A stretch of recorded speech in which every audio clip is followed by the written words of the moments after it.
Baby कैसा है? कहीं वो तुम्हें ज्यादा तंग तो नहीं करता जवेरिया? नहीं, फिलहाल तो मेरा बेबी बिल्कुल चुपचाप है यास्मीन। मुझे तो बहुत तजस्सुस है, लड़की होगी या लड़का। और सच बताऊं तो मेरे घर वाले भी, मर्द को भी बहुत तजस्सुस है इस बारे में। वो भी मुझसे पूछ रहा था। सच कहूँ तो मेरा और जयदत्त का भी यही हाल है। हम बस यही सोचते रहते हैं कि बेटा होगा या बेटी। खैर तुम मर्द का बताओ, वो कैसा है, क्या कर रहा है?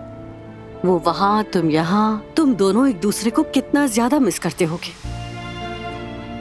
कौन मर्द? ये मर्द कौन है? हाँ, अरे मत पूछो यार। हम दोनों अक्सर फोन पे बात करते थे, मगर कभी उससे मुलाकात करने का मौका ही नहीं मिला। लेकिन मुझे उम्मीद है कि हम दोनों एक न एक दिन जरूर मिलेंगे। वो मुझे बहुत याद करता है। सच बताऊं तो मुझे भी याद आती है। तो बताओ मर्द से और क्या बात हुई? हारून,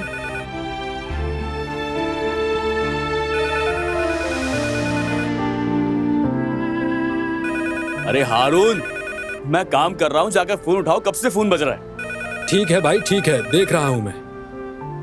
कौन है ये मर्द?